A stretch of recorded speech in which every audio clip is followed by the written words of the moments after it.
नमस्कार, एक बार फिर से स्वागत है आप सभी का हमारे खास शो पोर्टफोलियो पिक में। मैं कंचन नौटियाल डेली जुड़ती हूँ आपसे हमारे शो के खास सेगमेंट के जरिए, जहाँ पे आपको मिलती है जानकारी बढ़ते गिरते स्टॉक्स के बारे में और साथ ही मिलता है सुझाव हमारे खास एक्सपर्ट्स के जरिए। तो चलिए सीधा जुड़ते हैं रचित खंडेलवाल जी के साथ और जानते हैं कि आज वो आपके पोर्टफोलियो के लिए कौन सा स्टॉक लेके आए हैं। नमस्कार सर, स्वागत है आपका शो में। नमस्कार मैम, सभी दर्शकों को भी नमस्कार and as always thank you for having me here. जी सर, आज कौन सा स्टॉक लेके आए हमारे व्यूअर्स के लिए जो आने वाले टाइम पर उन्हें अच्छा खासा मुनाफा दे सकता है? देखिए, आज मैं लेकर आया हूँ Polyplex corporation limited.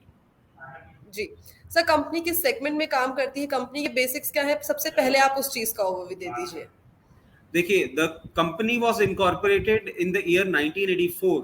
It's a Noida based company and it's Indian multinational company which is into oriental polyester films which is used for packaging, electrical and other industrial applications. आप अगर इस कंपनी की तरफ देखें तो it's seventh largest, it has the seventh largest capacity of polyester PET films globally. BOPP,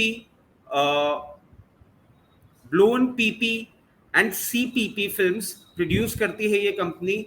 इसका state of the art plant है. It has more than 2650 customers across 75 countries globally and they cover Europe, America, Asia Pacific and Middle East. जी, तो बता दिया sir ने कि company का basic क्या है, कंपनी किस सेक्टर में काम करती है और किस किस जगह में कंपनी एक्सपैंडेड है। सर, कंपनी के बेसिकली हम अब फंडामेंटल्स की बात करें, लाइक पी रेशियो हो गया, पीबी रेशियो हो गया, प्राइस चार्ट हो गया, वो किस तरीके से दिख रहा है इस टाइम पे?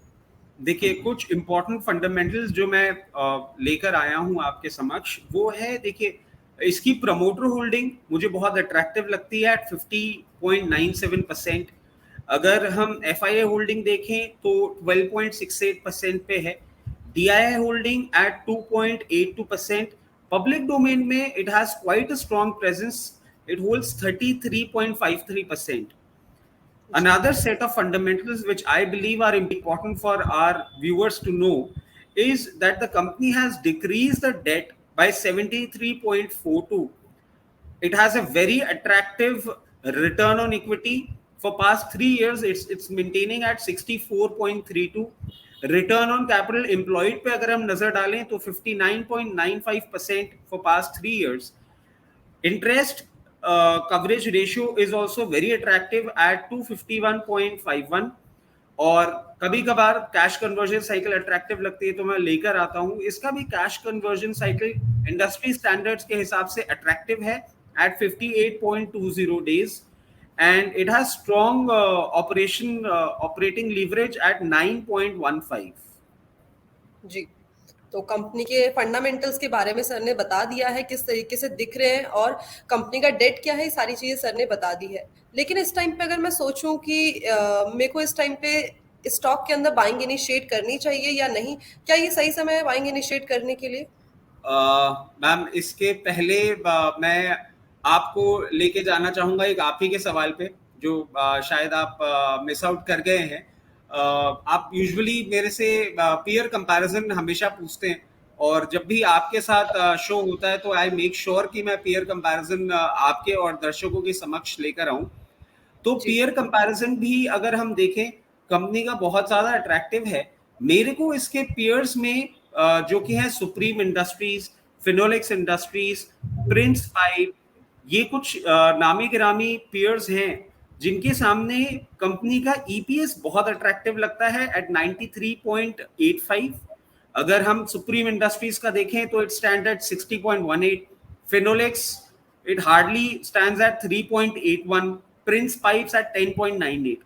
अगर EPS की बात हो गई तो ये रिटर्न ऑन कैपिटल एम्प्लॉयड जो लास्ट अपडेटेड है हमारे पास, क्योंकि मैंने पहले आपको जो बताया था वो लास्ट 3 इयर्स का बताया था, बट अभी latest return on capital employed है 76.34 which has risen to from the average. Supreme का इट इज एट 21.14, फिनोलेक्स का एट 30.37, प्रिंस पाइप का at 21.63. Return on capital employed again very impressive. Latest update is 72.41. And अगर हम वापस पीयर्स का देखें तो it's at 28.16, Finolex 37.73, Prince Pipe at 27.58। तो ये आपका पीयर कंपैरिजन में भी मुझे इंडस्ट्री स्टैंडर्ड्स के हिसाब से एक बहुत ही अट्रैक्टिव कंपनी लग रही है। जी, तो मैंने तो मिस आउट कर दिया था कि पीयर कंपैरिजन पूछना कि why you have chosen this company only, लेकिन सर को याद था कि मैं हर बार पीयर कंपैरिजन के बारे में पूछती, तो उन्होंने पीयर कंपैरिजन में जो कंपनीज आती हैं उसके बारे में बता दिया है। अब वापस back to the same question कि इस टाइम पे क्या सही टाइम है बाइंग इनिशिएट करने के लिए, या हमें किसी पर्टिकुलर लेवल के लिए वेट करना चाहिए? नहीं, I believe it's quite a good time to buy in. मतलब कुछ अगर हम देखें हिस्टोरिकल चार्टर पैटर्न्स पे भी देखें तो अब ये कंपनी एक सपोर्ट ले रही है और एक अच्छे बाउंस बैक के लिए पॉइज्ड है। तो करंट लेवल्स एट 13, 15 मुझे अट्रैक्टिव लग रही है ये कंपनी। और जो हम हमेशा बाय मोर लेवल्स देते हैं, तो बाय मोर लेवल्स इसके 1120 के आते हैं। अगर हम रेशियो की बात करें तो आई बिलीव करंट प्राइसिंग मुझे इतनी अट्रैक्टिव लग रही है कि 60% जो भी आप इसमें फंड डिप्लॉय करना चाह रहे हैं 60% यहाँ पे डिप्लॉय कर सकते हैं। और मार्केट वॉलेटिलिटी के चलते जो हम लोअर लेवल्स हमेशा सजेस्ट करते हैं to cushion our particular investment, उस पे हम 40% अगर लेवल्स आते हैं तो डिप्लॉय कर सकते हैं। जहां तक बात होती है टारगेट्स की, हमेशा की तरह जो पहला टारगेट बहुत कंजर्वेटिव होता है हमारा, वो आता है 1460, दूसरा टारगेट 1580 1580 और तीसरा target 1720। But 1720 is not the end that we are seeing right now. I believe in time to come ये जैसे जैसे कंपनी आगे बढ़ेगी ये लेवल्स आगे हिट करती जाएगी और आपके चैनल के माध्यम से हम दर्शकों को अपडेट करते रहेंगे और आगे जैसे जैसे इसमें पोजीशन अपनी मेंटेन करनी होगी उसके बारे में पूरी ब्रीफिंग देते रहेंगे।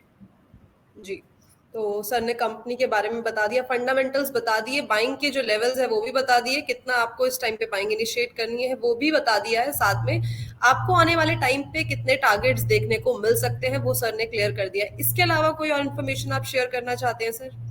Right. See, investments are in equity markets are subject to market risk.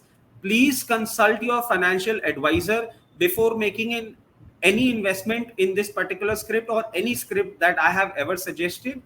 Also, there is a very strong possibility that in my personal account, in my immediate family account, or in my client account, we might be holding a position in this counter. जी, तो sir ने disclaimer दे दिया है, साथ में company के बारे में आपको बता दिया है और एक बहुत ही अच्छा स्टॉक आपके पोर्टफोलियो के लिए सजेस्ट भी कर दिया है। Thank you so much sir आपका हमारे शो में आने के लिए, बढ़िया जानकारी और बढ़िया सुझाव देने के लिए। Thanks a lot sir. Thank you ma'am. तो ये थे रजत खंडेलवाल जी जो लेके आए थे आपके पोर्टफोलियो के लिए एक बहुत ही बढ़िया स्टॉक। ऐसे ही स्टॉक की जानकारी के लिए जुड़े रहिए इंडिया न्यूज बिजनेस के खास शो पोर्टफोलियो पिक के साथ। धन्यवाद।